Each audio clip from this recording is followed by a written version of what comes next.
त्यासोबत मी संकल्प होऊ केला होता की इथून पुढची कुठली निवडणूक पाणीग्रस्तावर लढणार नाही. जो तो संकल्प मी केला तो संकल्प पूर्तीच्या दृष्टीनं मी मनापासून ताकदीनं ऊर्जेनं जे करायला लागेल ते करून मी प्रयत्न केले.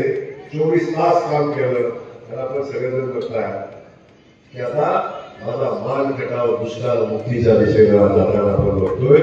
मान खटाव विकसित तालुका म्हणून आपण आज बघताय. या तालुक्यामध्ये 4-5 साखर कारखाने झाले. आता एक कारखाना बऱ्याच दिवसापासून त्याचे काय फाउंडेशनच होईना झाले. पण तोही कारखाना उभा राहिला आणि किमान 3 ते 4 कारखान्याचा ऊस इथून बाहेर जातो. जेव्हा आमचा पलीकडचा भाग त्या भागात जेव्हा पाणी जाईल आणि वरच्या भागात पाणी जाईल भावातून 3-4 साखर कारखाने लागतील एवढं पाणी या भागात येईल. या भागाच्या शेतकऱ्याच्या शेतामध्ये ऊस लागेल आणि माझ्या मान खटावच्या मातीला दुष्काळी बनायची हिंमत कोणाची होणार नाही. जो शब्द आम्ही कायम दिला होता तो शब्द पूर्तीच्या दिशेने आपण पुढे जाताना आज फक्त पाणी आणून चालवून चालणार नाही. एका बाजूला पाणी येत आहे, दुसऱ्या बाजूला मान खटावच्या मातीमधल्या माझ्या युवकांच्या हाताला काम मिळालं पाहिजे. माझा युवक काम शोधत देशभरीला लागतोय. त्या युवकांच्या हाताला काम मिळालं पाहिजे म्हणून भव्य दिव्य अशी एमआयडीसी आम्ही बसवमध्ये उभी करतोय. आणि त्या एमआयडीसीची मान्यता तर झालेलीच आहे, पण त्याची अंतिम केंद्र सरकारची मान्यता झाली. हे अधिवेशन संपलं की आम्ही तीही मान्यता घेऊन येतोय. सांगायला आनंद वाटतोय की बसवड एमआयडीसीच्या जमीन अधिग्रहणाचे पहिले 1000 कोटी रुपये आम्ही बजेटला मंजूर केले. आता बसवडच्या जमिनीचं अधिग्रहण चालू झालं आणि आम्ही बसवडच्या एमआयडीसीचं काम चालू करतोय.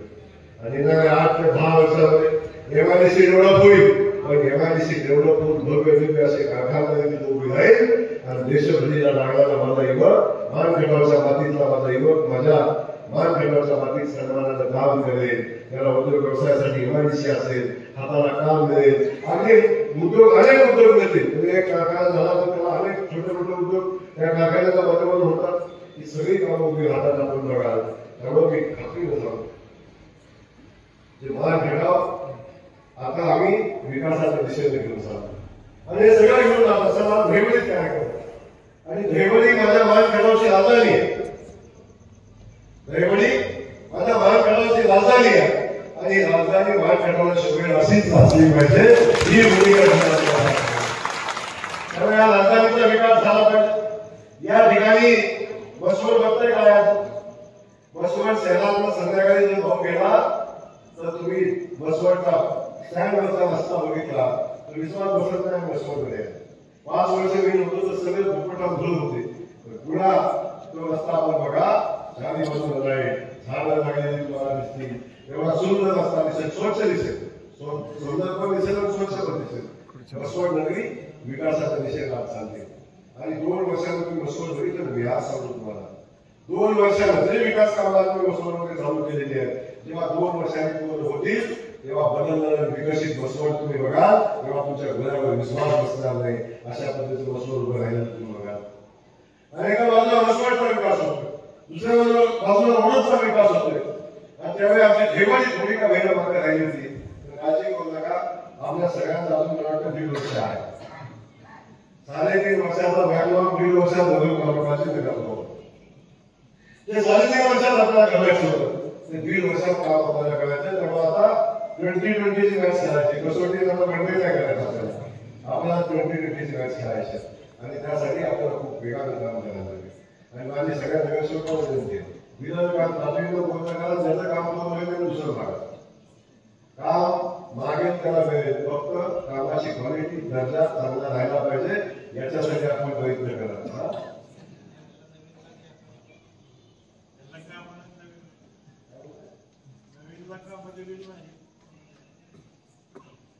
मी अगोदर सांगितलं इकडे बसलेल्या सगळ्यांना माझ्या बहिणी आहे आणि बहिणीचा सन्मान करणं माझी जबाबदारी आहे. तेव्हा कुणाच्या लोकांचा समोर झाल किंवा सन्मान झाल एवढं काम तुमच्या प्रभागात करण्याची जबाबदारी माझ्या काळजी करू नका. माझ्यासाठी सगळी जुना कोणच नाही आहे. सगळी माझ्या मातीतली आहे. सगळी माझ्यासोबत नसता म्हणून काय नसतं भोवती म्हणून काय झालं शेवटी या मातीतलीच लेकरं मोठं बाहेर हवाचा पडलेलं आहेत का. पहिला मी मान ठेवतात म्हणून मी माझा आहे. तेव्हा मान ठेवण्यामध्ये सगळी माझी आहे. तेव्हा कोण देशमुख साहेब सुद्धा माझा काळजी करतो आणि माझा म्हणूनच वाचवलं लक्षात असतो त्यांच्याकडे नसतं. मी प्रत्येक वेळी मी ते सांगत असतो की मी माझी भूमिका ठाम शेवटी एक ठीक आहे. आता मला त्रास दिला माझ्या बायकोच्या डोळ्यात पाणी आलं, माझ्या कुटुंबाला त्रास झाला, माझ्या मुलांचा त्रास झाला, त्याचा बदला घ्यायचा म्हणून मी त्यांना त्रास द्यायचो, त्यांच्या बायकाच्या डोळ्यात पाणी आलं, तर त्यांच्याकडे माझ्यात काय फरक आहे? तर त्यांच्याकडे माझ्यात काय फरक आहे? आणि म्हणून तर एकमेकांना ते दिले फरक लक्षात असू द्या. म्हणून बघ, जेव्हा कोण चांगलं काम करतं, जेव्हा तो कशाला आवडत नाही, कशाला आपल्याला ऐकत नाही, जेव्हा ही सगळी व्यवस्था पद्धतीने पुढे जाते, तेव्हा जो आपल्या हातात राहतो, जो आपल्याला कशाच थांबवत नाही, एवढ्या वेगाने जनतेची सेवा करतोय, तेव्हा आपल्याला थांबवण्याचं कुठलंच साधन नाही. तेव्हा एकच साधन असतं, त्याच्या चावीत शिंतोडे उडवायचं, त्याचा बदलाव करायचं, एक देव काम करतात. शेवटचं आपल्याला असतं चावीत शिंतोडे उडवायचं काम करतात. काय बिघेड नाही, मी आहे असा आहे. मला माझ्या मानखेटाच्या मातीनं माझ्या बहिणीने स्वीकारलं, माझ्या भावाने स्वीकारलं. मी कोणाची चिंता करत नाही, कोण काय म्हणतं याच्याकडे बघत नाही. माझं उद्दिष्ट ठरलेलं आहे, मला कुठं जायचंय मला माहिती आहे, आणि मी का इथं आलोय मला माहिती आहे, मी का राजकारण करतो हे मला माहिती आहे. मला माझ्या मानखेटाच्या मातीला दुष्काळी माती म्हणून लागलेला कलंक आहे, तो कलंक पुसायचा आहे. हा संकल्प तुम्ही केला होता, त्या संकल्पामध्ये जे जे अनुभव आला ते सगळं उघडून टाकले, जो अनुभव त्याला उघडून टाकलाय. त्यामुळे काळजी करू नका, ही एवढं सहज नाही आहे. ते 3.5 वर्षात आपल्याला करायचं होतं, ते 1.5 वर्षात काम आपल्याला करायचं. तेव्हा आता 2020ची मॅच खेळायची, कसोटी बनवे नाही करायचं आपल्याला 2020ची मॅच खेळायची, आणि त्यासाठी आपल्याला खूप वेगानं काम करायला लागेल. आणि माझी सगळ्या नगरसेवकांना विनंती आहे, विरोधकात रात्रीला बोलणं करा, ज्याचं काम होतं मिळेल दुसरं बघा. काम मागेल त्याला मिळेल, फक्त कामाची क्वालिटी दर्जा चांगला राहायला पाहिजे, याच्यासाठी आपण प्रयत्न करा.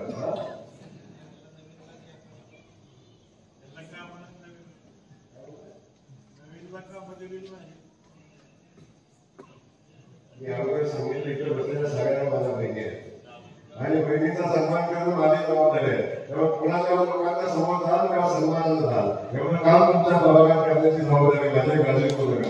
माझ्यासाठी सगळी मुलं कोणच नाही आहे, सगळी माझ्या मातीतली आहे, सगळी माझ्यासोबत नसता म्हणून काय नसतं, मोठी म्हणून काय झालं, शेवटी या मातीतलीच लेकरं मोठं बाहेर हवाचा पडली नाही का.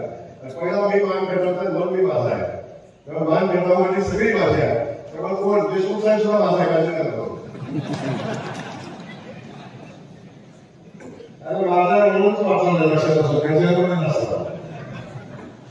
मी प्रत्येक वेळी मी ते सांगत असतो की मी माझी भूमिका ठाम शेवटी एक ठीक आहे. आता मला त्रास दिला माझ्या बायकोच्या डोळ्यात पाणी आलं, माझ्या कुटुंबाला त्रास झाला, माझ्या मुलांचा त्रास झाला, आणि त्याचा बदला घ्यायचा म्हणून मी त्यांना त्रास द्यायचो, त्यांच्या बायकाच्या डोळ्यात पाणी आलं, तर त्यांच्याकडे माझ्यात काय फरक आहे? तर त्यांच्याकडे माझ्यात काय फरक आहे? आणि म्हणून तर एकमेकांना ते दिले फरक लक्षात असू द्या. म्हणून बघ, जेव्हा कोण चांगलं काम करतं, जेव्हा तो कशाला आवडत नाही, कशाला आपल्याला ऐकत नाही, जेव्हा ही सगळी व्यवस्था पद्धतीने पुढे जाते, तेव्हा जो आपल्या हातात राहतो, जो आपल्याला कशाच थांबवत नाही, एवढ्या वेगाने जनतेची सेवा करतोय, तेव्हा आपल्याला थांबवण्याचं कुठलंच साधन नाही. तेव्हा एकच साधन असतं, त्याच्या चावीत शिंतोडे उडवायचं, त्याचा बदलाव करायचं, एक देव काम करतात. शेवटचं आपल्याला असतं चावीत शिंतोडे उडवायचं काम करतात. काय बिघेड नाही, मी आहे असा आहे. मला माझ्या मानखेटाच्या मातीनं माझ्या बहिणीने स्वीकारलं, माझ्या भावाने स्वीकारलं. मी कोणाची चिंता करत नाही, कोण काय म्हणतं याच्याकडे बघत नाही. माझं उद्दिष्ट ठरलेलं आहे, मला कुठं जायचंय मला माहिती आहे, आणि मी का इथं आलोय मला माहिती आहे, मी का राजकारण करतो हे मला माहिती आहे. मला माझ्या मानखेटाच्या मातीला दुष्काळी माती म्हणून लागलेला कलंक आहे, तो कलंक पुसायचा आहे. हा संकल्प तुम्ही केला होता, त्या संकल्पामध्ये जे जे अनुभव आला ते सगळं उघडून टाकले, जो अनुभव आला त्याला उघडून टाकलाय. त्यामुळे काळजी करू नका, ही एवढं सहज नाही आहे. तो एवढं सोपं असतं तर कोणी बोलून खाल्ला असतं, एवढं सोपं नाही आहे. बारामती नमलंय, फलटण नमलंय,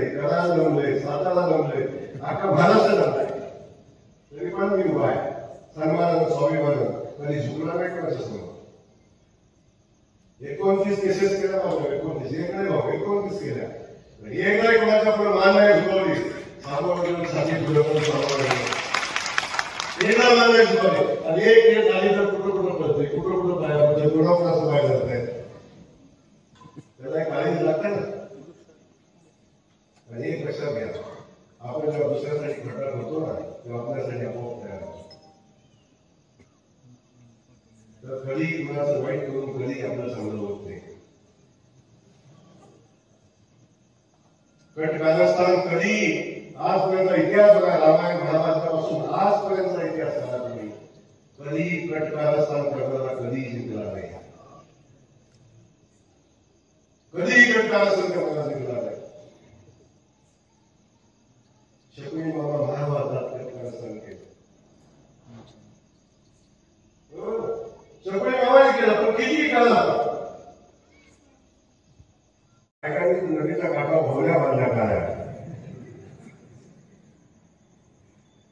नदीच्या काठावर देवपूजा झाली. मी मंत्री होऊ नये म्हणून, काही आता मंत्री झाल्याला खाता मिळू नये म्हणून, आणि मंत्री झालं सुद्धा जावं म्हणून कुणाचं गेलं सगळे शरीर भाऊ काय माझं शरीरामध्ये नंतर खूप जवळच आहे.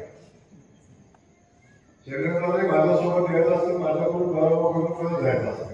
त्याला त्याच्यात आनंद असतो. त्यामुळे सगळ्या गोष्टी आपण बघितलं. रेवणी नगरीचं सगळ्या गावात सांगायचं. अजून खूप आपल्याला काम करायचं, पाण्याचं काम करायचं, रस्त्याचं काम करायचं. रेवणीमध्ये आपण बघितलं, आमच्या ताईने सांगितलं, छत्रपती शिवाजी महाराजांचा भव्य असा पुतळा उभा करण्याचा संकल्प धनाची नगराध्यक्ष नगराध्यक्ष असताना सुरू केला. तर बघा काय शेवटी ते काम कर्तव्यात ते काम भाऊ माझ्याच हातून व्हायचं. नेत्याला मान्य नव्हतं. आणि ती संधी बांधून टाकला असता तो माझा विषय करायला असता ना.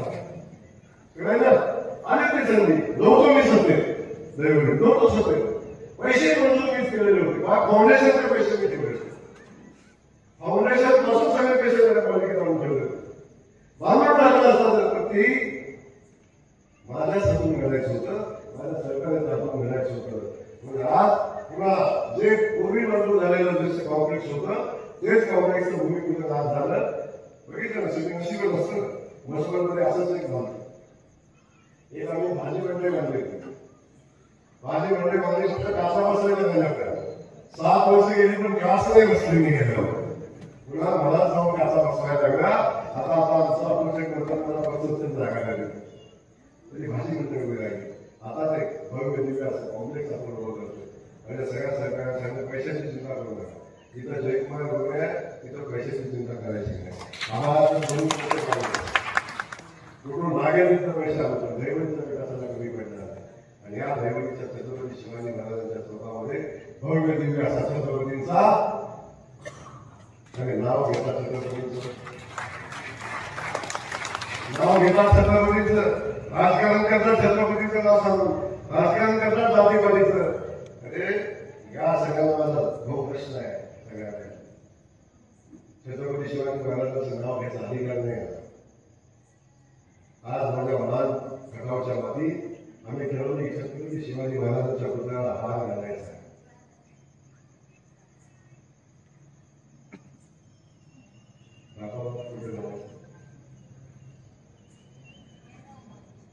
सांगा कुठे घालायचं काटकरसाहेब. अरे फक्त जातीपातीचं राजकारण करून नाही चालत तिथं. छत्रपती शिवाजी महाराजांचं नाव घ्यायचं, घोषणा करायचं इकडपर्यंत नाही चालत. अरे एक साधा छत्रपती शिवाजी महाराजांचा एक छोटा मोठा इथं छोटा मोठा संचष्टी करतात. ते सत्याने भाव आपल्याच हातून घालायचे. म्हणजे आता विनंती आहे, आपण फक्त तयार करा. छत्रपती शिवाजी महाराजांचा या जिल्ह्यामध्ये नाही असा एवढा मोठा